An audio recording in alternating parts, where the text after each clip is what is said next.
Olá, a paz do Senhor, meus irmãos. Sejam todos bem-vindos a mais uma aula da Escola Bíblica Dominical, né, neste domingo.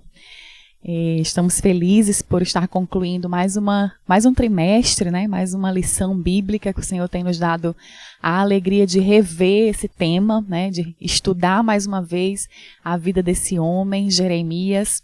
E para nós iniciarmos, vamos orar. Convido você aí da sua casa, onde você estiver, a fechar os seus olhos e a orar junto comigo, amém? Maravilhoso Deus, eterno Pai que está no céu, nós te louvamos e te agradecemos, meu Deus, por mais um dia que o Senhor nos concede, por mais uma oportunidade de aprendermos mais sobre a Tua Palavra, de relembrarmos aquilo que a Tua Palavra nos ensina, Senhor. Te agradecemos por estarmos concluindo hoje mais um trimestre, Senhor, mais um ciclo da Escola Bíblica Dominical. Essa escola, Senhor, que certamente foi criada pelo próprio Deus, pelo Senhor, para abençoar as nossas vidas, para nos edificar.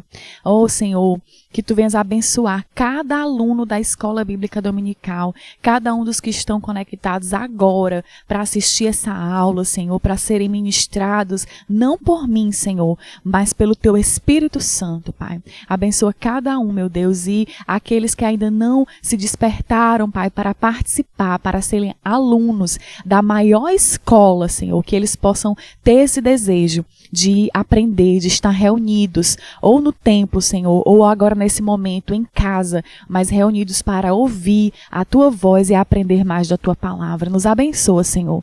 Nesta tarde, nos abençoa em nome de Jesus. É o que nós te pedimos e já te agradecemos. Amém. Amém, meus irmãos. Glória a Deus. Como eu disse, né, nós estamos encerrando a última lição, né, sobre este grande homem de Deus, Jeremias, que ao longo da sua vida, ele fez muitas escolhas, né? Como hoje é a última lição, a gente faz um resgate aí, um pouquinho do que foi visto nos últimos 3 meses, né? E esse homem, vocês que acompanharam todas as aulas, têm acompanhado todas as lições, perceberam que ele fez escolhas ao longo da vida dele. Mas eu poderia dizer que a escolha dele, na verdade, foi apenas uma. Ele escolheu o tempo todo obedecer, né? Em todos os momentos da vida dele, da vida de Jeremias, ele escolheu obedecer a Deus. Lá no começo, logo da sua vida, né, ele poderia muito bem ter escolhido ser um sacerdote, como seu pai era. Não que isso fosse uma função fácil, uma missão fácil, mas para aquele contexto que ele estava vivendo, seria uma situação mais confortável, né? Porque os sacerdotes eram homens, né, respeitados, eram considerados da nobreza, e ele poderia ter escolhido ser um sacerdote como era o seu pai. Mas ele foi chamado por Deus para algo especial, para uma missão especial, para ser profeta, né? Glória a Deus. E ele escolheu obedecer naquele momento, naquele chamado, ainda muito jovem, né? Como nós vimos, ele escolheu obedecer aquele chamado de Deus para ser um profeta.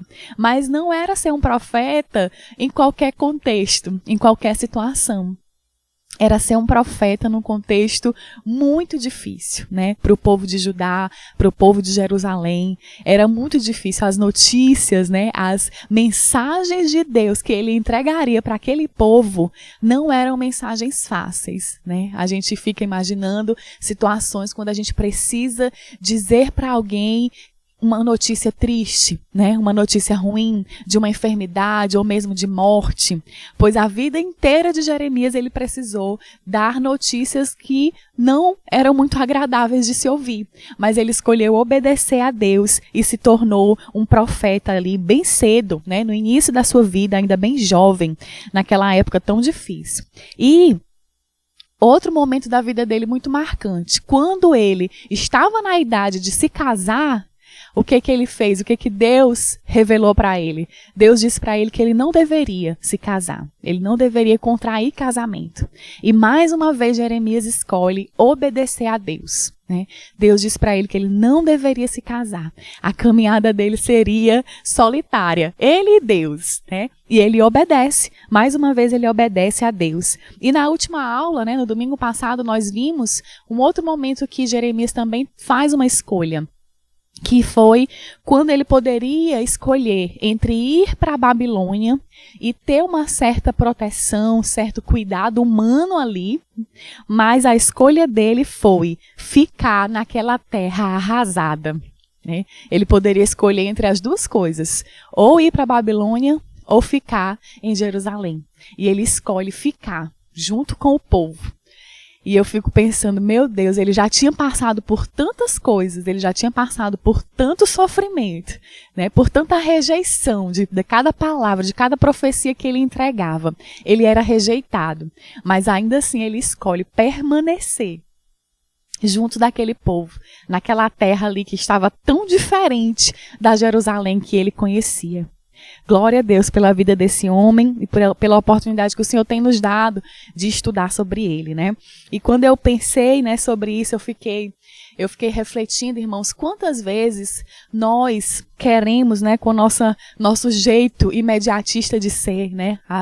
O tempo tá tudo tão acelerado e a gente se acelera, o nosso coração acelera, a nossa mente acelera. E eu fiquei pensando, quantas vezes a gente quer pôr fim num episódio difícil da nossa vida, na ânsia de começar um outro mais leve, né? A gente fica pensando assim, quando é que vai acabar essa prova? Quando é que vai acabar essa situação? Quando é que vai vir um episódio mais leve? É normal, né? A gente querer um período de descanso, um período de repouso. Mas o que eu quero dizer, meus irmãos, é que a obediência, ela não é um episódio na vida do crente. Ela não é só um capítulo na vida do crente. A obediência é toda a nossa história, né? Deve ser a obra toda, a obediência deve ser a obra toda da nossa vida. E foi assim com Jeremias, né? Ele não quis pôr fim a um capítulo, a uma situação difícil, desconfortável da vida dele e iniciar um novo, mais leve, mais tranquilo. Ele sabia que a obra toda da vida dele era uma obra de obediência e custe o que custasse, ele estaria disposto a obedecer ao Senhor. Então é uma vida, né, de consagração e de obediência a Deus que fala muito ao meu coração, né, que nos ensina muito.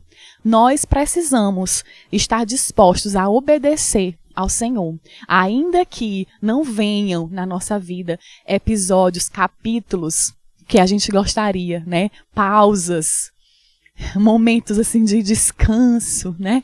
O Senhor, ele pode nos dar, sim. Ele pode nos dar, ele é poderoso para fazer todas as coisas. Mas muitas vezes a gente precisa relembrar o tempo todo disso, né? Que nós não estamos aqui para ter uma vida tranquila, para desfrutar disso ou daquilo, né? Apesar de que o Senhor nos dá e Ele nos promete, né, o melhor dessa terra, mas o nosso alvo, o nosso foco, a nossa visão principal precisa estar na Jerusalém celestial e não nesta terra, e não nas coisas desta terra, mas na Jerusalém celestial. Glória a Deus, né? Então, vamos lá para o texto áureo da nossa lição de hoje, que está em Lamentações, capítulo 3, versículo 22, que diz que as misericórdias do Senhor são a causa de não sermos consumidos, porque as suas misericórdias não têm fim. Né? Esse versículo, esse texto bíblico tão conhecido, que acompanha tantos de nós, né, cristãos, as misericórdias do Senhor são a causa de não sermos consumidos, porque as suas misericórdias não têm fim. Se de repente a prova, né, tá demorando a passar, mas por mais que demore, ela tem um fim. Mas as misericórdias do Senhor não têm fim. Essa sim, não tem fim. Amém? A verdade prática, nossa lição 13, né? Por serem trabalhosos estes últimos dias, a presente hora é de contrição e súplicas diante do Senhor. Que Ele nos ouça o clamor e avive-nos espiritualmente enquanto ainda há esperança. Né? É a verdade prática dessa lição de hoje e a gente relembra, né, que essa lição ela foi estudada em 2010. Né? 10 anos depois, nós estamos aqui vendo essa lição novamente. E como ela é atual, como nós estamos vivendo tempos trabalhosos, né? Dias difíceis. E a presente hora é de contrição e súplicas diante do Senhor. Que Ele nos ouça o clamor e avive-nos espiritualmente enquanto ainda há esperança, né? Se estamos vivos, ainda é tempo, né? De continuarmos clamando, de continuarmos colocando a nossa vida diante do Senhor, pedindo ao Senhor o avivamento, pedindo ao Senhor o derramamento do seu poder, o avivamento espiritual, para que nós não venhamos esfriar o nosso amor, porque não é algo que acontece da noite para o dia. Vai acontecendo aos pouquinhos, né? O esfriamento espiritual vai acontecendo aos pouquinhos. Um dia não dá tempo de ler a palavra. No outro dia também não dá. E também o tempo de oração precisa ser mais breve. E assim vai acontecendo o esfriamento aos poucos. Mas nós precisamos nos lembrar disso, que a presente hora é de contrição e súplicas. Você basta olhar ao seu redor. Há motivos, né, para nós suplicarmos, para nós clamarmos ao Senhor pela sua misericórdia. Há muitos motivos. E para nós pedirmos ao Senhor esse avivamento espiritual, para que nós não venhamos estar surdos e cegos em relação ao que está acontecendo ao nosso redor, mas que nós venhamos ter os olhos de Deus, a visão de Deus, para contemplar as coisas que estão acontecendo e entender que tudo isso é permissão do Senhor, é plano dele e é promessa dele para os nossos tempos. Amém? Glória a Deus. A leitura bíblica em classe está em Lamentações, capítulo 1, versículos 5 ao 12, que diz assim, versículos 1 ao 5, e o versículo 12, que diz assim: Como se acha solitária aquela cidade dantes tão populosa. Tornou-se como viúva, a que foi grande entre as nações, e princesa entre as províncias, tornou-se tributária. Continuamente chora de noite, e as suas lágrimas correm pelas suas faces. Não tem quem a console entre todos os seus amadores. Todos os seus amigos se houveram alevosamente com ela, tornaram-se seus inimigos. Judá passou ao cativeiro por causa da aflição e por causa da grandeza da sua servidão. Habita entre as nações, não acha descanso. Todos os seus perseguidores a surpreenderam nas suas angústias. Os caminhos de Sião pranteiam, porque não há quem venha à reunião solene. Todas as suas portas estão desoladas. Os seus sacerdotes suspiram.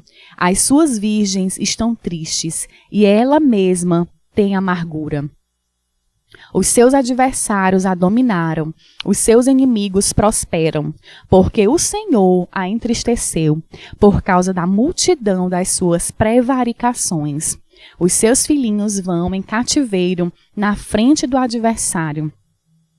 Não vos comove isso a todos vós que passais pelo caminho? Atendei e vede se há dor como a minha dor, que veio sobre mim, com que me entristeceu o Senhor no dia do furor da sua ira. Então, esses primeiros versículos aí, né, do livro de Lamentações, já nos dão uma ideia de como é este livro, né? O nome é o melhor nome para esse livro. Lamentações, é um lamento, é um choro, né? E é sobre ele que nós vamos meditar hoje, né, rapidamente, para encerrar essa leitura, esse estudo sobre Jeremias, né? Lendo, meditando a respeito desse livro de Lamentações de Jeremias. Então, como a gente vê, né, como a gente viu no texto áureo, Jeremias, ele tinha esperança ao lembrar da misericórdia de Deus. Jeremias, ele estava olhando ali para aquela cidade e vendo o quanto aquela cidade estava sofrendo. E o quanto aquela cidade era uma outra cidade, né? Totalmente desolada, abandonada, chorando a perda, né? O sofrimento dos seus filhos.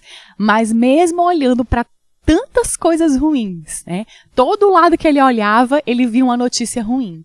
Parece o nosso tempo, né? Onde a gente olha, a gente vê uma notícia ruim, uma notícia difícil, algo difícil de a gente receber. E Jeremias estava naquele contexto também.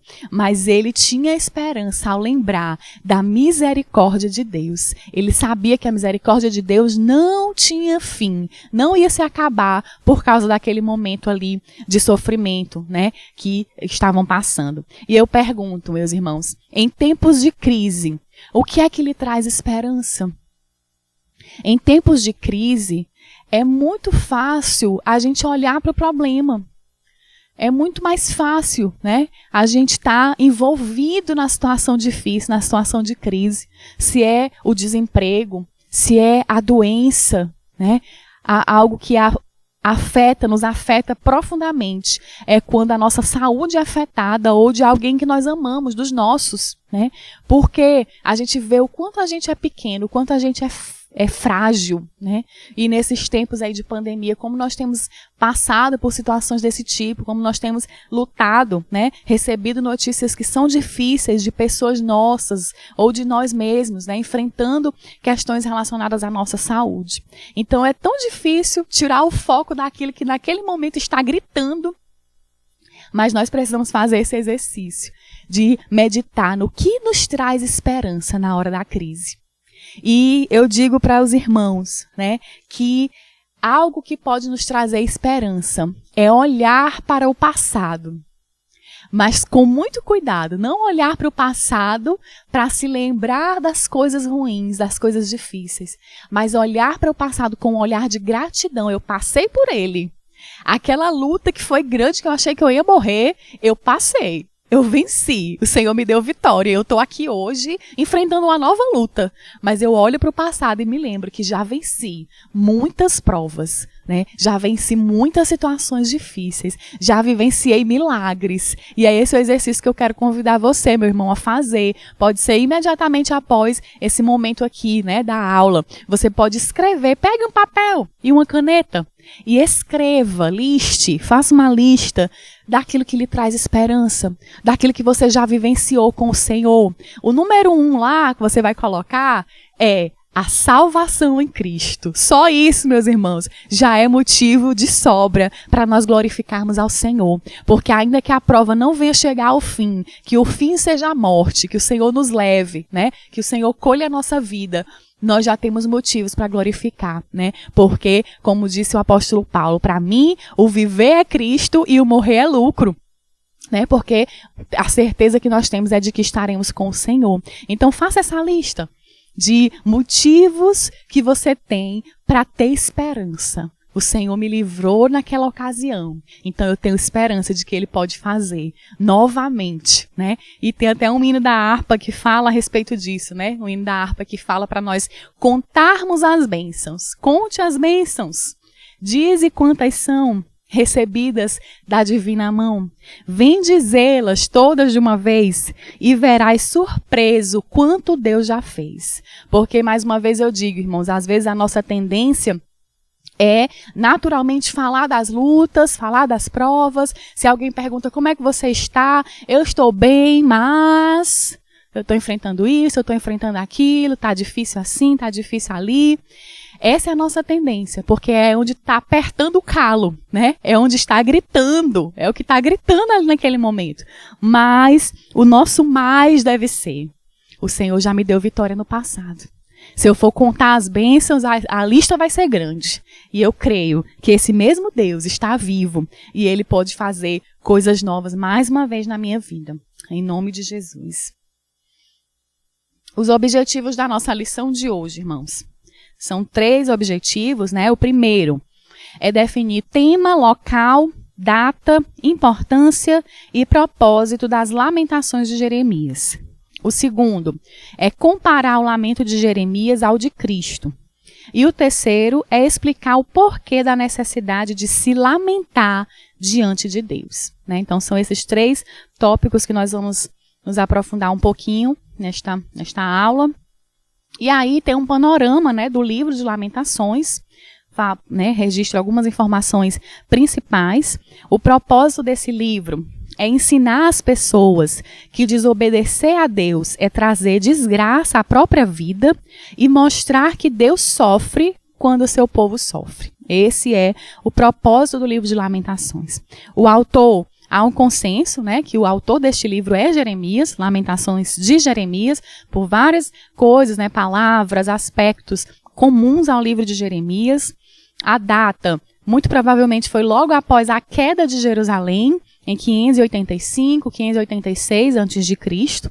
E o panorama que essas ocorrências, né, se deram foi quando Jerusalém havia sido destruída pela Babilônia, os judeus mortos, torturados e levados para o exílio, ou levados para o exílio. E é o versículo-chave, né, que é sugerido aqui, né, Lamentações 2:11, que diz: já se consumiram os meus olhos com lágrimas, turbada está a minha alma, o meu coração se derramou pela terra, por causa do quebrantamento da filha do meu povo, pois desfalecem os meninos e as crianças de peito pelas ruas da cidade. Né? Lamentações 2:11 é um retrato de como estava a situação naquele momento, né? Já se consumiram os meus olhos com lágrimas. A cidade, né, a Jerusalém, já chorou tanto que os olhos já estão consumidos de tanto chorar. Não tem mais nem forças para continuar chorando. As pessoas chaves desse livro são Jeremias e o povo de Jerusalém. Né? E o lugar-chave é Jerusalém, exatamente Jerusalém. Né? O livro de Lamentações ele foi escrito no antigo ritmo e estilo das canções fúnebres, né, israelitas. Contém 5 poemas que correspondem aos 5 capítulos. Né? Então você vai ver que é um livro curtinho, né? São apenas 5 capítulos que são 5 lamentações. Cada capítulo é completo em si mesmo. Cada lamentação é completa em si mesmo, né? Diferente de outros livros da Bíblia, que um capítulo vai complementando o outro, né? No caso de Lamentações, não. Cada capítulo se completa em si mesmo, né? É uma poesia, um poema que tem começo, meio e fim. Certo? Então são 5 capítulos, 5 lamentações. E nós vamos observar, né, que o autor, Jeremias, em muitos momentos ele personifica Jerusalém. Jerusalém é como se fosse uma pessoa chorando, sofrendo, né? E a gente observa também o lamento de Jeremias. Ele chora como se ele tivesse perdido alguém muito amado. Né? Um amigo íntimo, e ele vai falando desse amigo, como é que ele era, como ele era especial, como ele era diferente, né? E agora está ali, morto. A poesia, né? O livro de Lamentações é esse lamento, é esse choro pela morte de alguém, como se tivesse morrido alguém muito especial. Né? E ainda dentro desse contexto, né, de poesia, né, do livro de Lamentações, a gente vai observar que cada capítulo ele contém 22 versículos, exceto o capítulo 3, que são 66, ou seja, 22 vezes 3, né? E por que esse 22 é importante? Porque 22 é a quantidade de letras do alfabeto hebraico. Né? Os 4 primeiros poemas também, a gente pode observar, se você quiser ir folheando aí a sua Bíblia, os 4 primeiros capítulos, poemas, eles são acrósticos, né? A gente coloca lá o nome, né, de alguém, por exemplo, Poliana, e aí escreve, cada frase vai ser com o início de uma das letras do nome Poliana, né? Então, esses capítulos são assim, os 4 primeiros poemas são acrósticos alfabéticos, e cada versículo começa com uma letra do alfabeto hebraico, certo? E, exceto o capítulo 3, né, como são 3 vezes 22, a cada 3 versículos são iniciados por uma letra do alfabeto hebraico. E o que isso fala pra gente também, né? Ou seja, ele escreve ali capítulo 1 do A ao Z, né? Da primeira à última letra do alfabeto hebraico. O que isso nos ensina, nos mostra, né?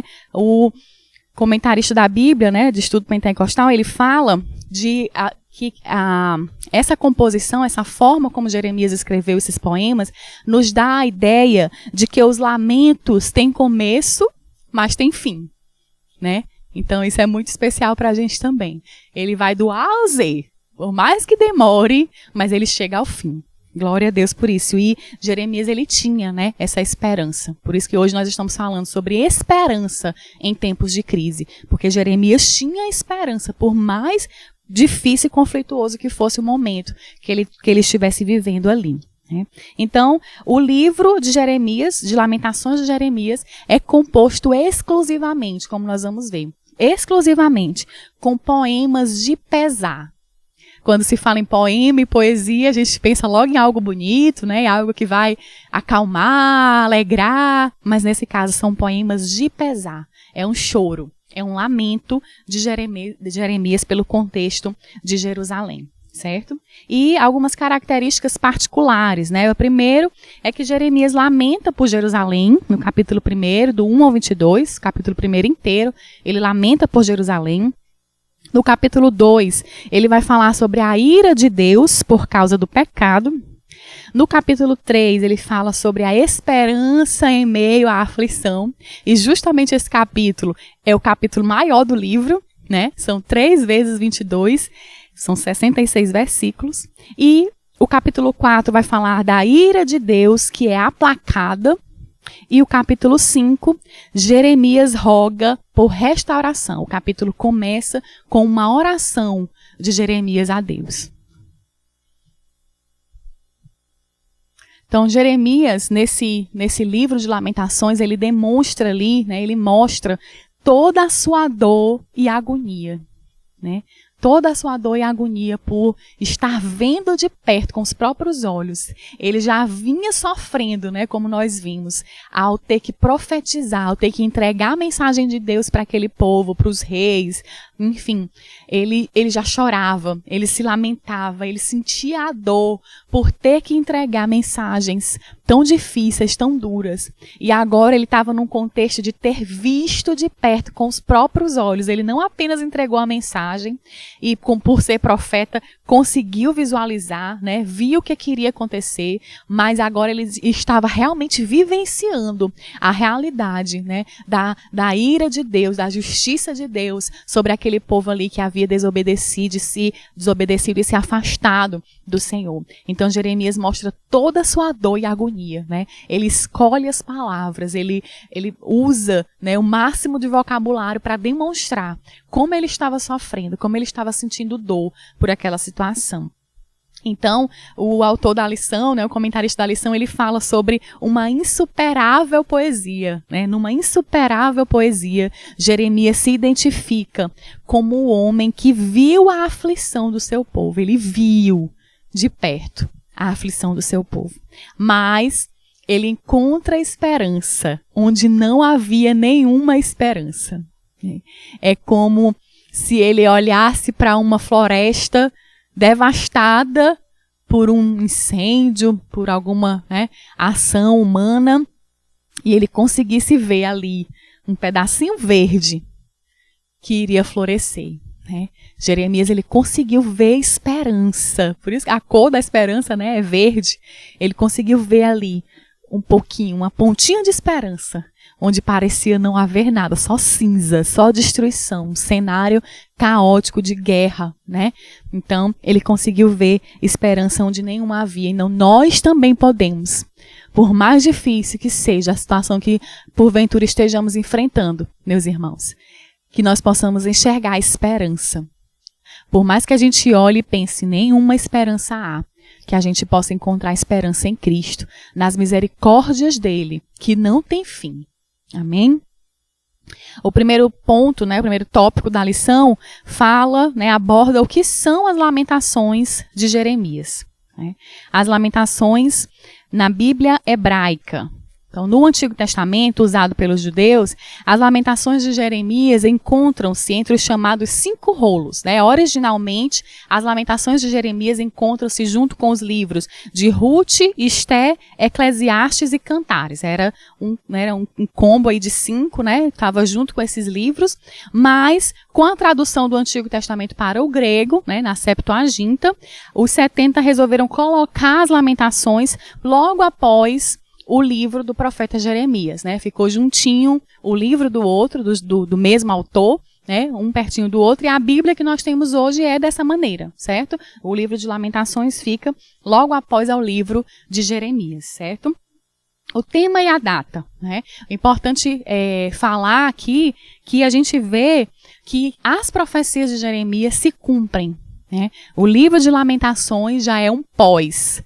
As lamentações se cumprem, as profecias se cumprem, e agora Jeremias lamenta aquele cenário, né? Então, cada palavra de Deus revelada a Jeremias se cumpriu. Nenhuma delas caiu por terra. Eram palavras de justiça, eram palavras duras, mas era a palavra de Deus.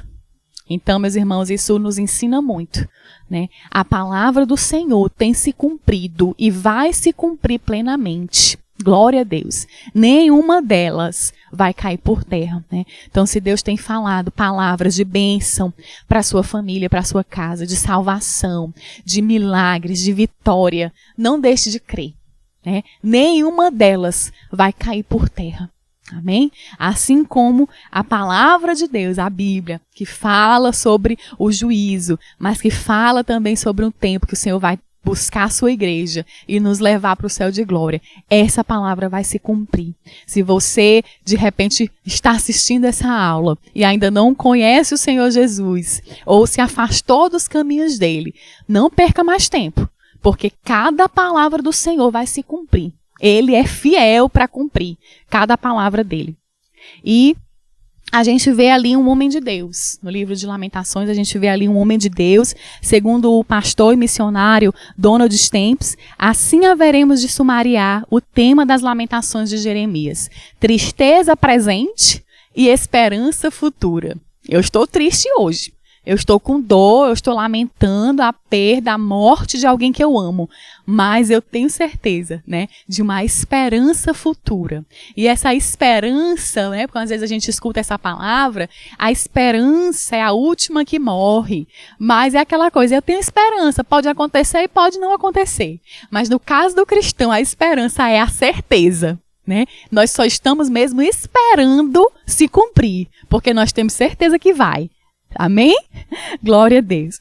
E as evidências internas e externas indicam terem sido as lamentações compostas um ano depois da destruição de Jerusalém, como já falamos, né? Sugere-se o ano de 585 a.C. como o momento em que essas lamentações foram escritas, logo após a destruição de Jerusalém. Qual é o propósito delas, né? Jeremias escreveu para chorar e lastimar. Essas 5, né, tá aí resumido em 3, mas são 5 capítulos. Ele chora a queda da monarquia da casa de Davi. Ele chora a destruição de Jerusalém, de seus muros e do santo templo. E ele chora a deportação dos judeus mais abastados e nobres para a Babilônia. Então ele chora, ele lamenta todo esse contexto aí. Ele lamenta ver que a monarquia da casa de Davi não era mais forte, né? Havia caído. Então ele sabe das promessas de Deus, ele sabe do que Deus tinha feito com o seu povo. E ele olha para ali, para aquele cenário, e lamenta a queda da monarquia, a destruição daquela linda cidade, né? A destruição dos seus muros, a destruição do santo templo. Imagine, irmãos, ver tudo que você cresceu amando e você cresceu aprendendo que aquilo ali era especial para Deus. De repente, está tudo destruído, virou cinzas, né? Então, por isso, o lamento de Jeremias. E esse livro tem como propósito nos levar a interceder pela casa de Israel, junto a Deus, a fim de que o Senhor volte a olhar favoravelmente pelo seu povo, né? Favoravelmente o seu povo. Então, esse é o propósito das Lamentações. E por que esse livro é importante, né? As Lamentações de Jeremias são lidas no 9º dia do mês hebreu de Ab, como a gente viu anteriormente, né? Lamentações era um dos livros que compunham 5 livros, cada um deles era lido no momento do calendário judeu, no momento específico, e Lamentações de Jeremias eram lidos, né? São lidos no 9º dia do mês hebreu de Ab, por volta de meados de julho. Por que esse livro é lido nesse momento, né, pelos judeus? É a ocasião em que os israelitas rememoram a destruição de Jerusalém por Nabucodonosor. E quando eu fiquei lendo a respeito disso, eu fiquei pensando, meu Deus, eles rememoram a destruição de Jerusalém, eles revivem aquele momento tão terrível de dor. Por que eles fazem isso, né? Por que eles querem sentir essa dor de novo? E aí eu pensei que é importante, né, nós rememorarmos, mesmo situações difíceis que nós já enfrentamos, para que a gente lembre do aprendizado que nós tivemos naquele momento, né? E o aprendizado que a gente tira num momento como esse, de juízo de Deus para a nossa vida, é que Ele é poderoso, que Ele é todo-poderoso, que Ele é perfeito, e que quando o povo de Deus desobedece a Deus, Ele paga um preço alto, né? Ele paga um preço alto, porque o Senhor, Ele é fiel à sua palavra. Se nós escolhermos a bênção, seremos abençoados. Mas se escolhermos a maldição, receberemos a maldição, né? Então o Senhor é fiel para cumprir a sua palavra. Por isso que é importante nós olharmos para o livro de Lamentações. Por isso é importante nós olharmos para o nosso passado, de onde o Senhor nos tirou, o que Ele tem feito nas nossas vidas. Glória a Deus, aleluia, Jesus. E as lamentações do Novo Testamento, né? As lamentações do Novo Testamento não aparecem, né? Em nenhum momento lamentações é citado no Novo Testamento. Só que nós vemos em Jesus Cristo um lamentador.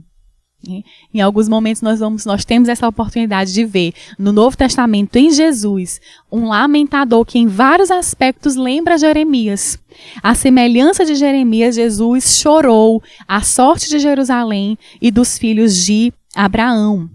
Se você puder aí abrir a sua Bíblia, em Mateus, no capítulo 9, versículo 36.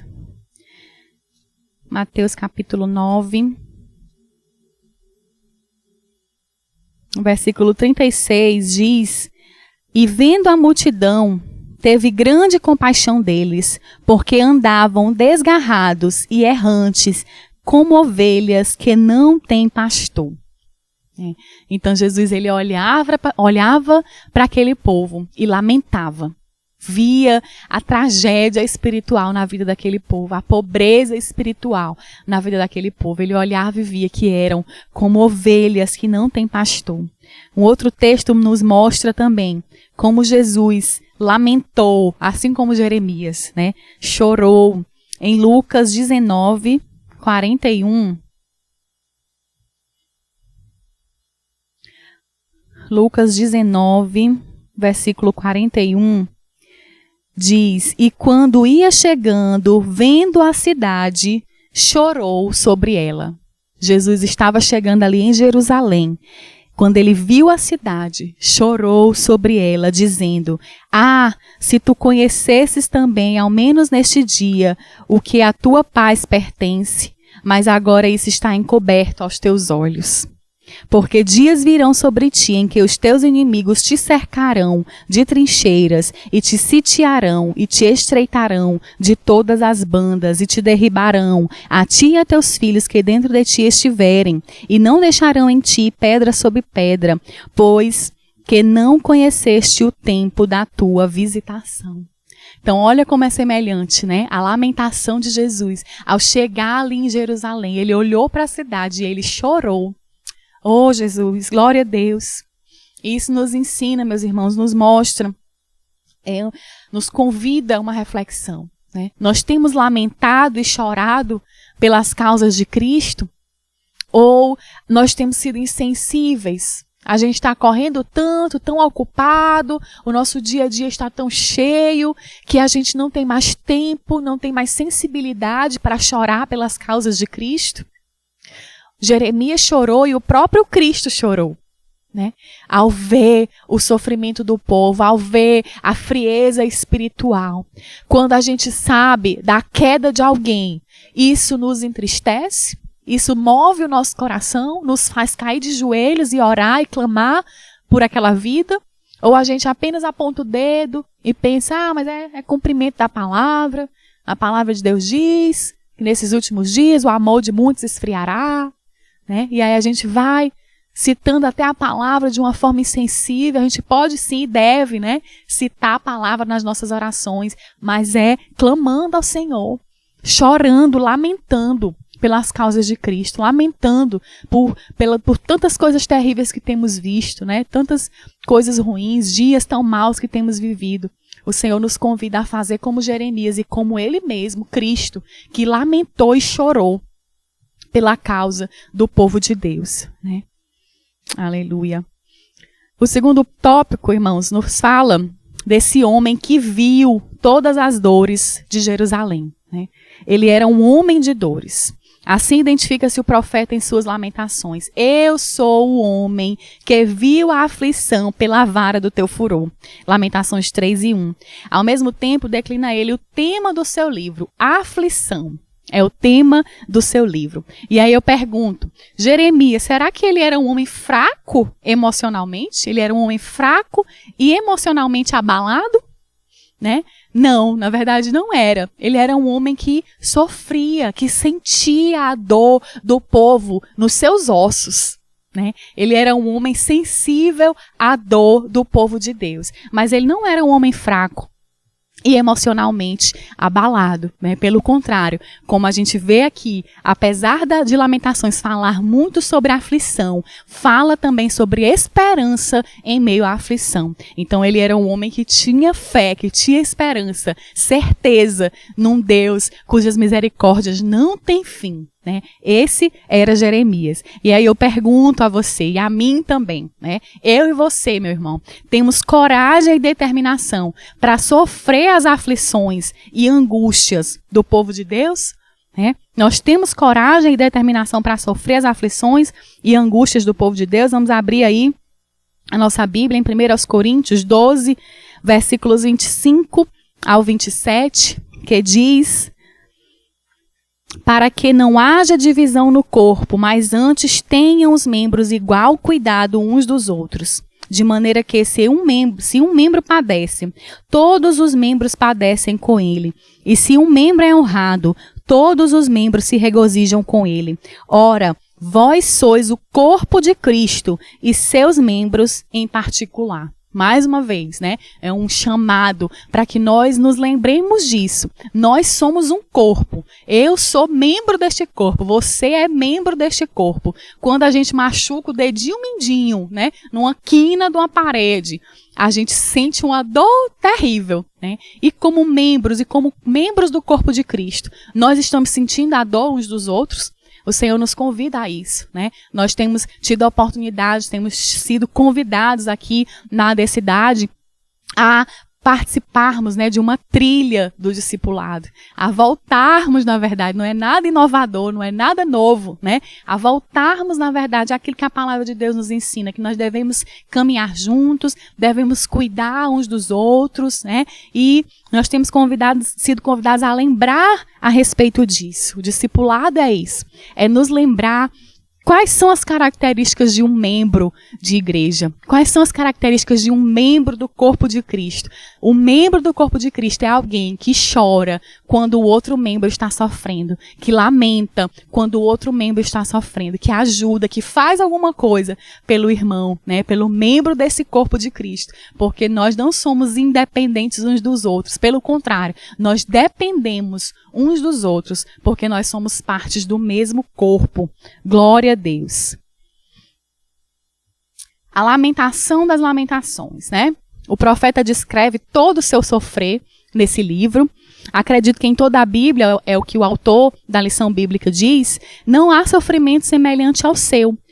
A gente até lembra muito, né, irmãos, de Jó, quando se fala em sofrimento, quando se fala em aflição, a gente lembra muito de Jó, que foi um homem que, de fato, sofreu muito, né? Mas vamos olhar também para Jeremias, para ver o quanto foi difícil a vida dele inteira, desde a sua mocidade, né, até o fim da sua vida, como foi difícil ele ter que profetizar, ele ter que ver com os próprios olhos a terra arrasada e tanta destruição no meio de tudo aquilo que ele amava, né?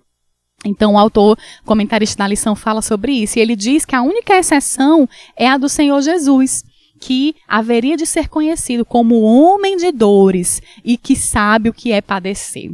Por isso, meu irmão, nós também devemos nos lembrar, né, que Jó sofreu e permaneceu fiel até o fim. Jeremias sofreu, mas permaneceu fiel até o fim. Mas ninguém sofreu mais do que o nosso próprio Salvador. Então ele conhece a nossa dor, ele conhece a nossa aflição, o nosso sofrimento, ele sabe o que é padecer. Se você às vezes tem pensado que ninguém sabe, ninguém conhece o tamanho da minha dor, Jesus sabe, viu? Jesus sabe o que é padecer, ele conhece e ele é poderoso para fazer coisas novas, é poderoso para colocar tudo no seu devido lugar, principalmente aqui, dentro do seu coração, que as coisas lá fora podem estar tudo fora do lugar, mas aqui dentro do coração, aqui na nossa mente, precisa estar tudo em ordem. Precisamos ter a certeza de que nós cremos num Deus vivo e poderoso. Amém? E o autor da lição, o comentarista, fala sobre Jesus, que ele poderia muito bem ter permanecido nos céus, longe de todo o sofrimento, né? Mas não foi isso que ele escolheu. Em Filipenses 2, 5 a 11, diz assim: de sorte que haja em vós o mesmo sentimento que houve também em Cristo Jesus, que, sendo em forma de Deus, não teve por usurpação ser igual a Deus, mas aniquilou-se a si mesmo, tomando a forma de servo, fazendo-se semelhante aos homens. E achado na forma de homem, humilhou-se a si mesmo, sendo obediente até a morte, e morte de cruz. Pelo que também Deus o exaltou soberanamente e lhe deu um nome, que é sobre todo nome, para que ao nome de Jesus se dobre todo o joelho dos que estão nos céus e na terra e debaixo da terra, e toda a língua confesse que Jesus Cristo é o Senhor, para a glória de Deus Pai. Jesus, ele poderia ter ficado ali, né, reinando ali no seu trono, ao lado do Pai, mas ele escolheu obedecer, né? Ele não teve por usurpação ser igual a Deus, mas ele aniquilou-se a si mesmo, tomando a forma de servo, fazendo-se semelhante aos homens. E quantas vezes nós, né, seres humanos falhos, não queremos tomar a forma de servos, que é o que nós somos criados para ser. Para servir uns aos outros, né? E não para simplesmente sentar numa cadeira e sermos servidos. Nós somos chamados para ser servos. O Senhor Jesus não teve por usurpação ser igual a Deus, né? Sendo em forma de Deus, ele não teve por usurpação ser igual a Deus, mas tomou a forma de servo. É para nos ensinar que é o que nós somos, servos. Precisamos obedecer, né, aquilo que o Senhor tem para nós, porque por mais que a vida do crente em muitos momentos seja de dificuldades, de provações, né, de lutas, mas vai chegar um dia em que nós estaremos ali no céu de glória, onde não haverá mais pranto, não haverá mais dor. E para que você não fique pensando, irmã Pauliana, mas quer dizer que a vida do crente é só luta, é só dor, só vai ter felicidade lá no céu? Muito pelo contrário, mesmo em meio à tempestade, né, nós podemos descansar nesse Deus, nós podemos deitar a nossa cabeça sobre o travesseiro e saber que Ele trabalha por nós, por aqueles que esperam nele. Aleluia, Jesus. Glória a Deus. O último tópico da lição, meus irmãos, nos diz, né, nos chama a refletir por que é preciso lamentar. E eu começo chamando a atenção para essa palavra, lamentar, que é diferente de murmurar. Né? Lamentação não é igual a murmuração. Jeremias, ele não murmurou. Senhor, por que tu fizeste isso? A minha vida não vale nada, eu não tenho nada, eu não tenho ninguém, eu não me casei, isso e aquilo. Não, ele não murmurou. Ele apenas lamentou, ele chorou, ele sentiu a dor do outro, né? Ele se colocou ali no lugar do outro, ele teve empatia, ele teve amor pelo povo de Deus, né? Pelo povo amado de Deus, pela cidade que era Jerusalém, né? Então, ele não murmurou. É importante a gente ressaltar isso. Lamentação é diferente de murmuração. A murmuração é pecado. A murmuração não agrada a Deus. A murmuração praticada pelo povo de Deus ali no deserto fez com que eles não pudessem entrar na terra prometida, né? Para que o novo povo nascesse e pudesse entrar, porque aquele povo murmurador, porque quando eu murmuro, eu estou dizendo que eu não creio na provisão de Deus. Quando eu murmuro, eu estou dizendo que nada do que eu tenho, que foi Deus que me deu, tem valor. Então a murmuração não é algo que agrada o coração de Deus, enquanto que a lamentação é algo que Deus quer que nós façamos, né? O Senhor, ele não nos quer insensíveis à dor do nosso próximo. O Senhor não nos quer insensíveis à situação do homem pecador. Ele não quer que nós sejamos insensíveis e olhemos para eles e apenas digamos o caminho escolhido, agora que paguem, que arquem com as consequências. O Senhor não quer isso de nós. Ele quer que a gente lamente, Ele quer que a gente ore, que a gente clame, né? Que a gente coloque o nosso joelho, né, a nossa vida diante dele, para clamar e lamentar pela situação dos que estão perdidos, pela situação do povo de Deus, que por algum momento está alguém que faz parte do corpo de Cristo desviado, afastado. O Senhor quer que nós venhamos a lamentar, a orar e a clamar por esse povo. E aí temos 2 versículos, né, ou melhor, alguns versículos que falam a respeito disso. Lamentações 5, 20 e 21, o profeta faz uma oração. Ele diz, converte-nos, Senhor. Olha como ele se coloca junto com o povo. Ele se coloca junto, ele faz uma oração junto com o povo, fazendo parte daquele povo. E ele pede, converte-nos, Senhor, a ti, e nós nos converteremos. Renova os nossos dias como dantes. Por que nos rejeitarias totalmente? Por que te enfurecerias contra nós em tão grande maneira? É uma oração que Jeremias faz, já lá no finalzinho do capítulo, ele faz essa oração. E depois em Lamentações 3, 29 ao 31, ele diz, põe a boca no pó, talvez assim haja esperança. Dê a face ao que o fere, farte-se de afronta, porque o Senhor não rejeitará para sempre. Então, por que é preciso lamentar? Porque o Senhor está com os ouvidos abertos para ouvir a nossa oração, para ouvir o nosso lamento, para sentir a nossa dor, para saber que nós estamos orando e clamando pela nossa própria vida e pela vida de alguém, né? É por isso que nós precisamos lamentar.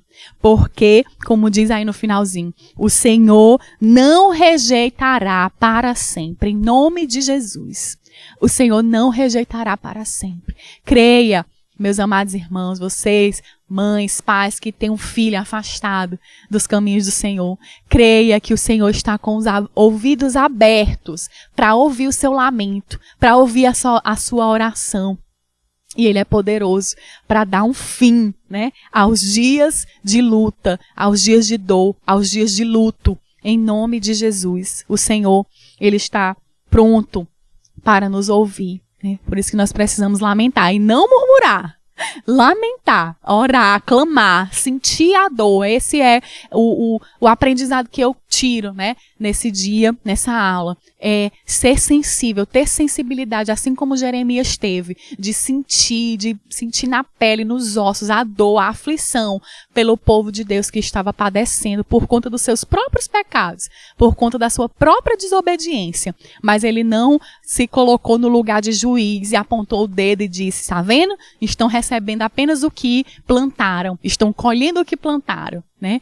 Mas, pelo contrário, ele se colocou ali numa posição de humildade, né? Chorando, lamentando a perda dos seus queridos e o sofrimento daquela cidade. A conclusão que o autor nos traz é que no auge de sua dor, o profeta celebra a vontade de Deus. Em Lamentações 3, 25 a 28, no auge da sua dor, o profeta celebra a vontade de Deus. Vamos ler Lamentações 3, 25 a 28.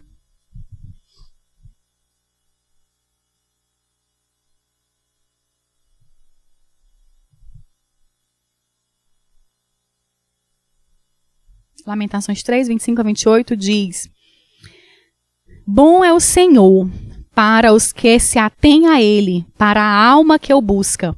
Bom é ter esperança e aguardar em silêncio a salvação do Senhor. Bom é para o homem suportar o jugo na sua mocidade. Assentar-se solitário e ficar em silêncio, porquanto Deus o pôs sobre ele. Né? Então, no auge da dor, o profeta celebra a vontade de Deus, ele se lembra que bom é ter esperança e aguardar em silêncio a salvação do Senhor. Não é uma esperança de pensar, se der certo, talvez dê certo, né? Eu vou ter esperança porque pode ser que dê certo. Não, é uma esperança que é a certeza de que a salvação do Senhor virá. Essa é a esperança que nós devemos ter. E o comentarista da lição diz: talvez esteja você, querido irmão, passando por momentos difíceis e angustiosos. Não se deixe abater. Mesmo no auge da provação, encontraremos em Deus motivos de regozijo e plenas consolações. No Senhor, nossos lamentos riem. Glória a Deus, né? Que nós possamos dobrar os nossos joelhos para nos lamentarmos diante daquele que é o único poderoso para ouvir e para mudar o quadro. E quando nós levantarmos ali daquela oração, que nós possamos levantar fortalecidos, crendo que nós já entregamos no trono da graça, né? Nós já entregamos, apresentamos diante de Deus os nossos lamentos, as nossas dores, os nossos problemas. E agora é com Ele. Nós podemos descansar. Aquilo que nós não podemos fazer, só o Senhor pode fazer. Amém, meus irmãos? Vamos encerrar fazendo uma oração, pedindo ao Senhor que nos ajude a colocar em prática aquilo que temos aprendido com Jeremias ao longo desses 3 meses, né?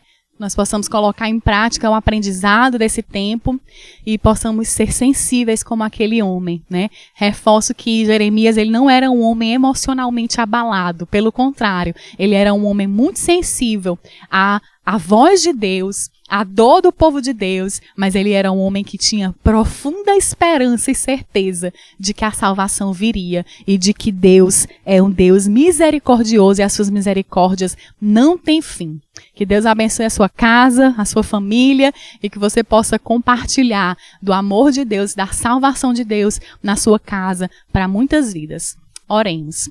Amado Deus, eterno Pai que está no céu, nós te louvamos e te glorificamos por esta aula, por esse momento tão especial que o Senhor nos trouxe, Senhor, a lembrança, aquilo que está escrito em Lamentações de Jeremias, um livro curto, de 5 capítulos, mas tão profundo, que nos ensina, meu Deus, que nós podemos e devemos lamentar pela dor do nosso próximo, pelas aflições do nosso próximo. Devemos ser sensíveis à causa do povo de Deus, assim como o próprio Cristo foi. E nós não podemos ser omissos, Senhor. Nos ajuda, meu Deus, a ter a sensibilidade, a sentir a dor do nosso irmão, que faz parte do mesmo corpo de Cristo, e que nós possamos orar e clamar e lamentar essas dores, meu Deus, diante de Ti, que é o único que pode nos socorrer, que pode nos abençoar, que pode mudar o quadro. Senhor, em nome de Jesus, abençoa cada vida, cada família nesta tarde, Senhor, nesta hora, onde estão, meu Deus, ali em suas casas. Senhor, abençoa e alcança-os com o Teu favor e com a Tua graça e misericórdia, Senhor. Em nome de Jesus, nos abençoa, meu Deus. Em nome de Jesus, que nós possamos permanecer firmes em Ti. É o que nós te pedimos, Senhor. E em nome de Jesus te agradecemos. Amém. Amém, meus irmãos. Próximo domingo iniciaremos uma nova lição, né, desse último trimestre de 2020 e contamos com a participação de todos vocês. Que Deus abençoe em nome de Jesus. Amém.